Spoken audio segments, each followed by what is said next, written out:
Hello and welcome back to Randomised Gaming. I am your host for this video, Random Gamer Riven, and today we have another indie first impression. And in this indie first impression we are going to be looking at the forthcoming indie game Dandy Ace. Now Dandy Ace is being developed by Mad Mimic and it's due to release in 2020. And just before I get started, I need to declare that Mad Mimic contacted us asking if we would like to look at a preview version of the game, and we said yes. So Mad Mimic did contact us, but we at Randomised Gaming maintain our own honest opinion on what we think of the game so far. So we were given a demo build of the game that allowed us to see about the first third of the title. So Dandy Ace is actually quite a unique concept. It's an isometric run-and-gun, and you don't really see too many of them. It's also mixed in with a rogue dungeon as well. Now, we've only looked at the first third of the game, and this is of course still a work in progress. I believe it's not due out to next year, so there's still an awful lot that may change between now and the final build, so do keep that in mind if you're watching the video a year or two down the line. But I'll probably, what I've played so far so good, I'll probably do, when this comes out, I'll probably do a video as well on Dandy Ace once it's actually released. But so far I was very impressed with it. It is a very interesting game. As I said, it's a rogue dungeon combined with a run and gun. So the basic gameplay's pretty much you run around, kill enemies, have to progress to the next floor like a rogue dungeon. What's interesting is that each time you start, you're given 3 random starting cards, and they're a mixture of spells. So there are 3 main types of spells I noticed. You get pink, blue and yellow. Pink are mainly attacking spells that are sort of quick fire. Yellow are sort of stronger spells that often do attacking and sort of stun or charm or disable enemies, and you also have blue spells which are generally sort of teleporting and evasion spells that combine with an attack. Now whenever you start the game you always get 3 random spells, so you never get the same spell twice when you start. Initially you're actually limited to the number of spells in your pool. As you progress you kill enemies and you get items called shards from some enemies, and when you finish a stage you end up back at your sort of base camp, and there you can talk to your 2 assistants, and one of them allows you to spend the shards to unlock permanent items, and these permanent unlocks will continue, so you can unlock new abilities and new spells that allow you to keep even when you die and reset. So if you die you do actually reset and go back to the beginning, but certain things that you've paid for with your assistants will remain. Some won't, but some will. So there is a general progression. One of the early abilities I unlocked, in fact the first thing you should unlock once you've cleared the first stage, is there's a teacup power up that allows you to basically carry a small drink with you, and you can drink that to heal you up. That's really beneficial, and once you've unlocked that skill you keep it permanently.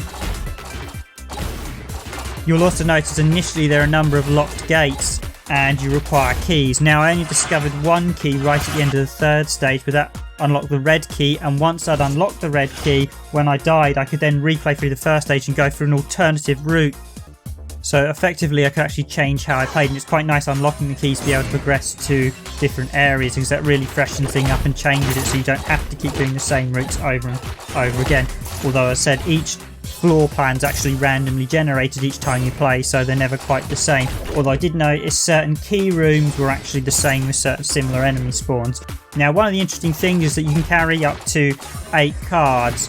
4 of them are your baseline attacks or abilities, but you can carry a second set that actually alter your primary card. So you can have, let's say I often use the punching attack, and you could then use other cards with it that would add in a longer stun effect, add in more damage, add in criticals, and this applies to all the different cards. So I had another attack where you could use it, the sort of portal one, and I adjusted it with another card that allowed you to either stun enemies or have one that pulls enemies towards you or do additional effects. There was one quite cool effect where I got a burning effect later on, where basically when I applied it to my cards, it would then, when you killed an enemy, it would then introduce a burn effect and damage all the other enemies in the nearing facility, charms and other things. So there's a really good mix of combinations, and that's really nice, because you can literally, this is a game where you can play how you want. Pick your cards. Once you start learning their different skills, you can decide, do I like that card or do I like its sub ability? So there's a really nice progression structure, and this is a really good game for like picking how you want to play. Or while the initial sets of cards are random, as you quickly progress, you'll find a shop, and you'll often get rewards during the stages of additional cards. So you can either buy cards via the shops, or sometimes killing enemies will unlock upgrades or even cards that you can then decide to swap out, and cards get progressively stronger as well. So even though you may quite like a card, if you've got a level 1 version of, let's say, the punch card, and then you suddenly get a level 4 version of another range one, was the throwing card where you threw a succession of cards, you might actually decide to swap out because they do progressively do more damage. And each card has I've managed to get up to about the 5th or 6th level upgrade, so it's well worth upgrading your cards. You may want to stick with certain types of cards, but if you don't, by at some point later on, if you can only get high levels of one card, then you need to ditch your older ones, even if you may prefer it, just so you can do them more damage. But that was a really nice structure I liked about this. So there's lots of replay value, and it really allows you to play how you want. It just depends which cards and which combinations you like to use, and it does allow you to change how they work. Do you stun enemies, or do you just go for out and out damage? Do you use dodge and evade more? So there's a really nice combination there. The music was very good, what I've listened to. There's only a few tracks, but it all sounded very sort of good and in keeping with the game, much like it had a very sort of carnival and jester feel, which is kind of like the actual look of the game, seeing as it's got a very majestic and magician look. And the art style is very complimentary. It also keeps into the theme. Visually it looks very good. I really liked how it's drawn all the characters. I really liked the environments and how they look. And it played very well. The animation was superb as well. I really can't fault the visual look. I was surprised how good it looked, considering I'm not entirely sure where they are in the development process of the game, but it looks very good and the animation's superb. Combined with that, it played really well. I was expecting a lot more rougher round the edges build than what I was actually playing. This really does feel very polished, very slickly put together, and I only encountered a few minor bugs. Overall, I was very impressed with it. Couple of things I did feel, balancing wise, I think the opening level could be turned down a little bit in difficulty, because when you're just getting to grips with the cards, I found it a little hard. I died an awful lot on the first stage, but once I got out the first stage, I managed to get to the boss, which was stage 4, very easily. Admittedly, I wasn't able to beat the boss. He defeated me 3 times, but I was getting his attacks patterns down, and I think I should have gone for more evade cards. If I was going to fight him again, I was going to go for more evade card probably, but yes. There is a boss at the end of this version we have, and he was a very impressive character, very visually looking. You did have to learn his attacks, but his attacks were also telegraphed as well, so you were given fair due warning before they all started coming up. Yeah, quite a tricky character to beat as well. So one thing I will say, there aren't many NPCs. I encountered one NPC right at the very start the first time I played it, and she basically introduces you. I assume that might be a work in progress element. I think that hopefully they'll add a few more NPCs later on that you can chat to in the dungeons, because the dungeons at times could be a little bland. It's just you and lots of enemies to fight and not much else, and it could get a little bit repetitive just killing enemies. It would be nice if there were 1 or 2 scenes where you could progress by not via killing enemies and doing something else. But other than that, very solid, very well put together title, and again, it said work in progress, so there may well be NPCs added. I assume they're going to add a bit more of a story element as well to it, because there's no introduction at present, and I assume that would be something they'd be working on. But overall, yes, really impressed with this. This looks a very promising title, Dandy. I really enjoyed my time with it.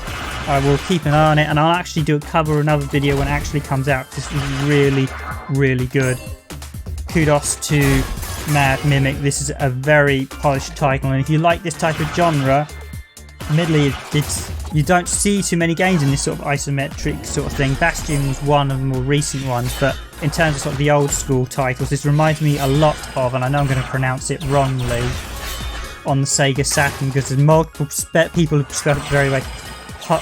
Purkaya Daisuken or Prokala Daisuken, depending which pronunciation or translation you believe. Basically, it was an Atlas arcade game developed by the team who did the Power Instinct series. It's actually included in Power Instinct, and that was an isometric shooter, much like this. So it's nice to see, because there aren't many shooters in this isometric vein. This does have a slight, almost bullet hell attitude with some of the enemies, with how often they were attacking, so you have to be a bit on your guard. But yes, overall I've been very impressed with Dandy Ace, and this will certainly be one game to look forward to in 2020. So I hope you enjoyed this brief look at Dandy Ace. I've included links to Mad Mimic's website, etc. and YouTube. So I hope you enjoyed this brief look at Dandy Ace. I've included links to the developer's Steam page so you can keep an eye on the game for when it releases. And as always, if you like our content, please hit that like button, and you can also hit that subscribe button as well to subscribe to us. And if you want more notifications, hit that bell button. I have been your host, Random Gamer Riven, and thank you for watching.